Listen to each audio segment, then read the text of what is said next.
Hi, I'm James Jones with Golden Years Senior Living Advisors, and I assist seniors and their families with a complimentary service to help them find the right retirement communities for them, whether it be independent, assisted living, memory care, or board and care communities here in San Diego. And the point of this podcast is to empower seniors so that their golden years can be their best years.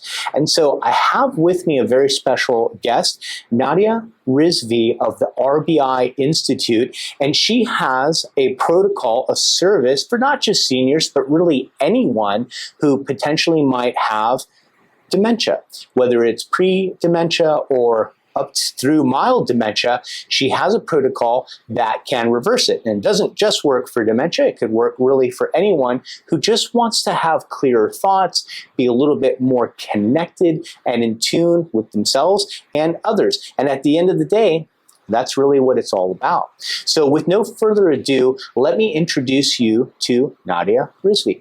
Thank you for being here.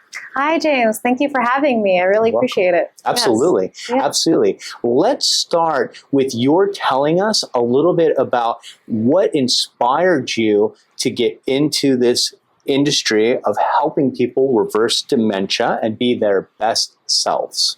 Yes, that's a great question. So we started in 2022. We have a family-run clinic, so it's mainly my mother, Dr. Monique Rizvi, my brother, Dr. Adam Rizvi, and myself, Dr. Nadia Rizvi. We're all internal medicine physicians. My brother, he's specifically a neurologist. We started in 2022 mainly because my mother started having some symptoms of memory loss earlier on. And we were really concerned at that time, and we were looking for alternative modalities to treat possible memory loss or dementia. Her mother had dementia, and so we knew the effects and the toll that it had on the family, so we just didn't want to go there. And we stumbled upon Dr. Bredesen's book, The End of Alzheimer's. And so we read through the book. We saw that he had practitioners in the area, so we went ahead and scheduled an appointment and found out all the different reasons why my mom at that time had memory loss issues. It was mainly mold toxicity and low estrogen progesterone levels. So she went through the whole protocol, the detox protocol, adding supplements to her life and doing complete lifestyle change in terms of her diet and exercise.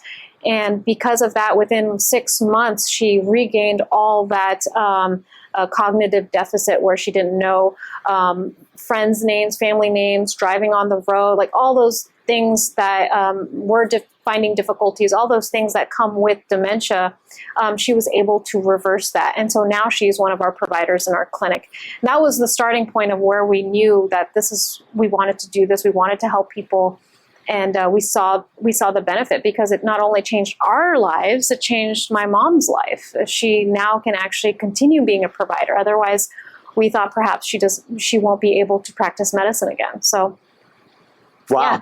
That's, yeah. That's awesome. I mean, she got a new lease on life because you were able to reverse the dementia, and now she's helping others do the same. Yeah, exactly. Along with yourself, and you're a family of doctors, which is pretty cool. Yeah, so we know how to help people, and we're still learning. We keep learning, and technology is advancing, and clinical studies are out there that are helping us in different ways. But Dr. Bredesen has really been a pioneer in all of this, so we credit him in a lot of what we do. Yeah.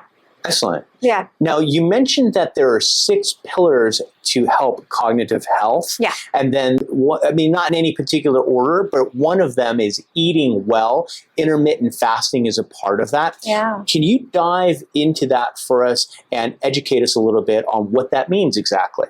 Yeah. So we help our patients through intermittent fasting. So first we talk about lifestyle changes, and we help them through the basics, reading a label, seeing how much sugar, because sugar is almost practically everything. So we go through the basics first with them. We kind of see where they're at, what's their diet like. We tend to focus on plant-based diet, even though people eat meat for protein. That's also great as long as they keep it healthy, grass-fed, organic. We don't want any of those hormones or chemicals in there because that's one of the causes of possibly having memory loss. So we want to keep the meat clean, keep the plants that they eat clean, and then we dive into the intermittent fasting, which is basically about 14 to 16 hour fasting. And we we build them up to that because not everyone's used to fasting. So we start off with just a 12-hour simple fast. Go to sleep at 7 p.m., wake up at 7 a.m., or not go to sleep at 7 p.m., but you stop eating at 7 p.m., and then you wake up at 7 a.m., and then you can have your breakfast, and that's actually 12 hours. So we just ask them to eat breakfast a little bit later, and then we keep extending that to the point where they go for 16 hours. And what happens inside the body is that instead of using sugar or glucose for energy, your body uses up all that energy because it doesn't have any fuel for 16 hours. So once all the sugar is used up, the body now starts to use ketones, and that's where the brain thrives, is when the brain starts to use ketones for energy. So we see that that's really beneficial. The other thing that's very beneficial is something that the body goes into. It's called autophagy. So autophagy just mainly means that your body ends up recycling all the dead material or all the cells that are not working anymore, and it just gobbles it up and eats it up so that you're not filled with all these toxins in your body. So it's a way of cleaning out your brain, cleaning out your body. So that's super beneficial for people that have memory loss because they're filled with toxins and inflammatory markers. So we need a system just to cleanse it up. So intermittent fasting is one of those ways. Okay. Yeah. And then overall eating better as well. Refined sugar, I'm assuming probably shouldn't be on the menu if you want to have better cognitive health. Exactly. Some people have a sweet tooth and whatnot, and that's completely fine. We help them regulate that. We kind of figure out why would they have a sweet tooth. But yeah, refined sugar, there's alternative means to having something sweet in your life, and we kind of give them some examples of what they can do, such as monk fruit. Monk fruit is great. It's like a sugar substitute.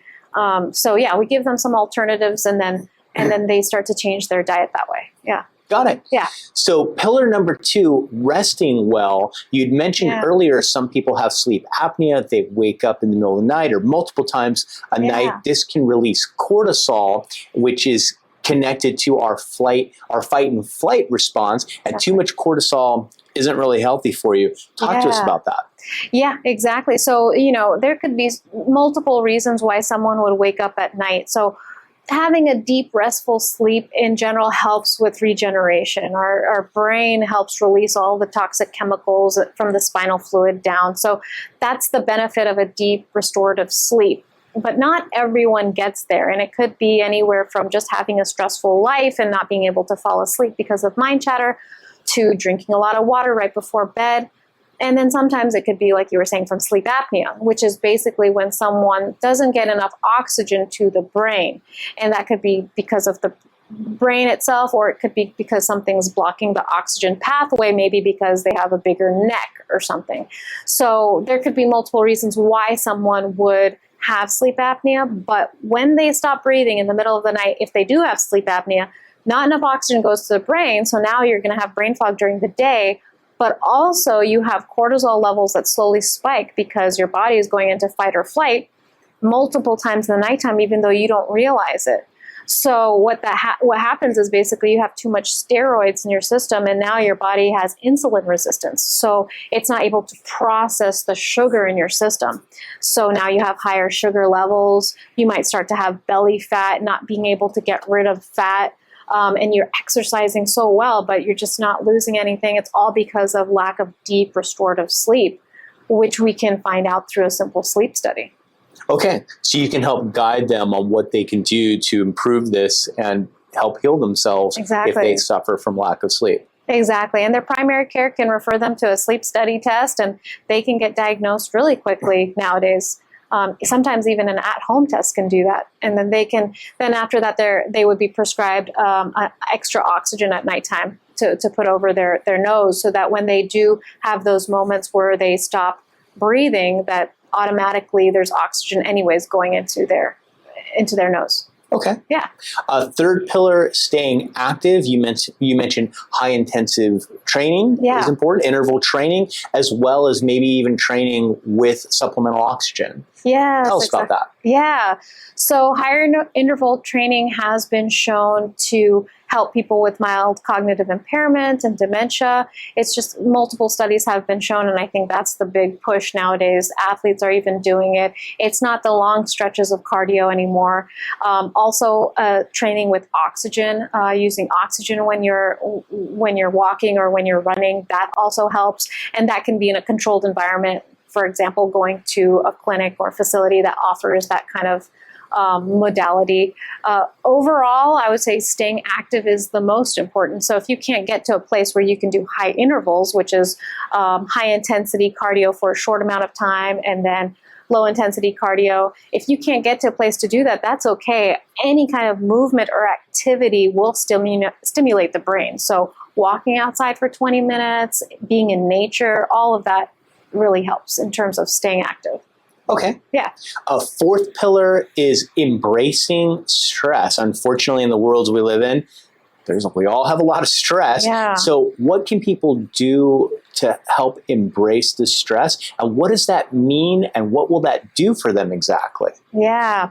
That's great. That's a great question. Many people have stress for different reasons. So it could be a stressful family dynamic, being in a situation where you can't control. It could be at work, having so many things to do, so many things on our plate nowadays. We're in a society of go, go, go. If our day is empty, we feel like we're not being productive. Being alone or sitting, having some downtime is considered not efficient. So it's really the stressful environment is almost part of our society nowadays. And so identifying first what your stress factor is. Is it work? Is it family? And once you identify what it is, or is it internal self-doubt and belief system? And the next step is, okay, now you have stress. What's something that you can do about it? And we kind of dive into that. One of the modalities that we use to help people with anxiety, stress, depression is vibroacoustic therapy, which is mainly vibration and sound to get your brain into that relaxed state. And we use different sounds to help that. One of the sounds that we use promotes alpha brainwave frequency, which is this relaxed yet focused place. It's almost training your brain how to be relaxed, because sometimes we just don't know. We don't know what it feels like until we go on vacation and we're near the beach and we're hearing the ocean sounds and they're like, oh man, I'm so relaxed. How can you take that into your daily life? It's basically reprogramming your brain and also taking a little bit of time out, and that's hard to do nowadays. But if your focus is going to be on living a healthy, fulfilling life, then you need to incorporate health into your schedule somehow. Absolutely, the self-care. Self-care, yeah, Right. exactly. Yeah. And through the vibroacoustic therapy, you can shift somebody's brain state. I mean, obviously, you can learn to meditate and practice that, or be a Rishi monk and get in that brain state. But your therapy can help them get there quickly. And when they're in that state, then they can reprogram things, right? Their thoughts, their beliefs. Exactly. There's different brain states, and one of the brainwave frequency, for example, theta, which is mostly the meditative state.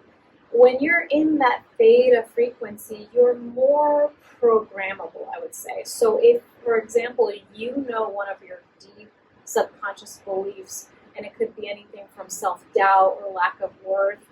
Now, if that person knows that's their core belief and they want to change that, we can help them, and that will help their stress, because if we can help them identify that, then they themselves can reprogram their mind by listening to the sounds in our chair, in our clinic, or even at their house.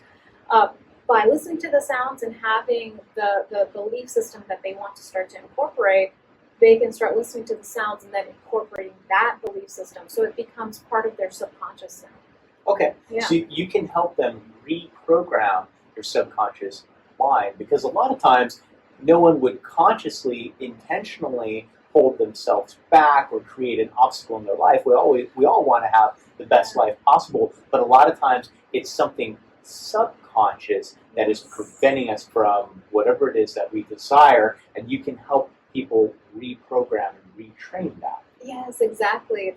And that kind of goes into our next pillar, a little bit about purpose. And I noticed that people that can identify what belief system is holding them back, they become aware of how that belief system and any other positive belief system has been creating their life. And so, for example, in the book Heal Your Life by Louise Hayes, she talks about how our thoughts can actually create our circumstances, even our illnesses.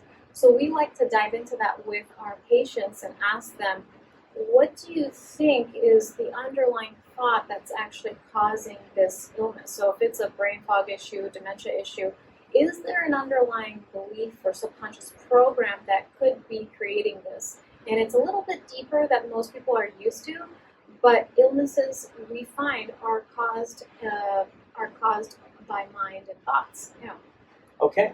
Yeah. I know Eastern philosophy says that whatever has manifested in your physical body, in your physical reality, first started energetically with a thought, a belief, something that happened, a trauma that happened in the past, and you're able to help people identify that and then course correct. Yes, exactly. And then we start really changing their life because they'll start to identify patterns. Once they see, usually what happens in most people's lives is they see certain patterns recreating themselves in different relationships or situations. And then they say, well, why does this keep happening to me? And then they can retrace it back to a subconscious belief. And once we can address that subconscious belief, then they can see their outer world starts to change because our inner world creates our outer world. Got it. As above, as below. Yeah. I get it. I like it. Yeah. Last pillar is connecting deeply. Tell us about that. You mentioned before, you first have to connect with yourself before others, but walk us through this. Yes, yes. So connecting deeply for us means that feeling fulfilled from within first. Sometimes people feel lonely even when they're with their friends or a crowd of people. Because what's most important first is to connect with your with what you call your higher power. So it could be your soul, it could be your higher self, it could be with the universe, but basically connecting inside with yourself first. When you connect with yourself and you have deep appreciation, deep love, deep understanding of who you are, and you can share that then with other people much more easily, and that's where the true connection comes. And that's what human society is longing for, is true connection with other people. Absolutely. I agree. Yeah. Wow, excellent. So in addition to the protocols and therapies you have within your actual facility, you also have these other protocols that people can do at home. So essentially, their homework, the eating well, you can help guide them, but at the end of the day, they also have to take responsibility for these other ways of healing themselves. Yes, exactly. Family support is really big. You know, we were there for my mother when she started to have some memory loss issues, so definitely family support, educating the family on all of these 6 pillars so they understand what we're teaching our patient. Yeah. Excellent. Well, thank you so much for being here. If anyone out there resonates with this and you want to learn more, please contact Nadia Rizvi at the RBI Institute. Her information will pop up here in a second. And enjoy your day, and thanks for being here, and thank you so much for being here. Thank you, James. I appreciate it. You're welcome. Yeah. Bye, everyone.